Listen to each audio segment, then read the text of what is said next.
দেখেন চট্টগ্রাম বিএনপি যার হাত ধরে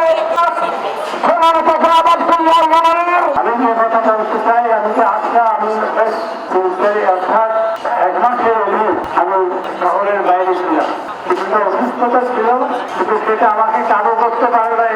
যেখানে আপনারা শত শত হাজার নেতা কর্মী আজকে এক সুরে বলছেন যে আমাদের যে দায়িত্ব 31 কর্মসূচি, এই 31 কর্মসূচি দেশনেত্রী বেগম খালেদা জিয়ার সুযোগ্য নেতা নেত্রী জনাব তারেক জিয়ার নেতৃত্বে এগিয়ে যাচ্ছে।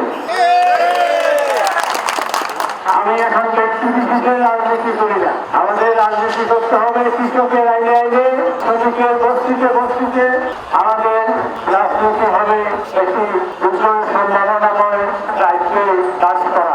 এখানে আমি এইটুকু লক্ষ্য করছি, আমাদের কর্মী নেতাদের মধ্যে যে উৎসাহ, যে আবেগ, এই উৎসাহ এবং আবেগকে কাজে লাগিয়ে 31 দফা বাস্তবায়নে আমরা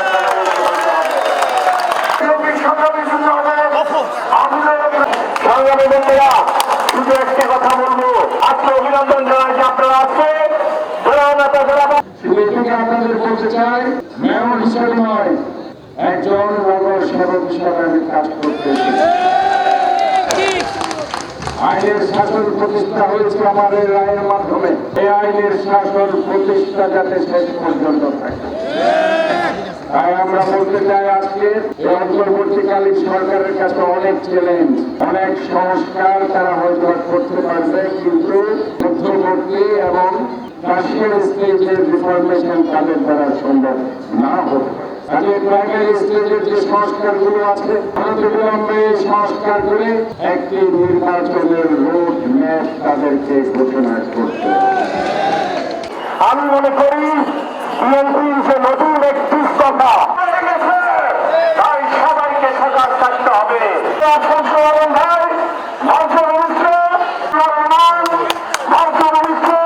লাসিমান ভবনের এই প্রাঙ্গণকে আমি মনে করি চট্টগ্রাম মহানগর সহ সমগ্র চট্টগ্রাম বিভাগের রাজনীতির সূতিকাগার।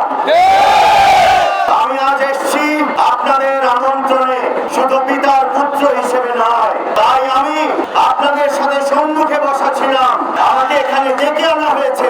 আমার জাতীয়তাবাদী রাজনীতির শুরু যদি বলে থাকি, তাহলে 91-এ যে ইলেকশন হয়েছিল, সেই ইলেকশনে ক্যাম্পেইনের মাধ্যমে আমার জাতীয়তাবাদী রাজনীতি শুরু হয়েছে। যেই সময়ে আমার এখানকার অনেক ছাত্র ভাইয়েরা জন্মগ্রহণ করেনি।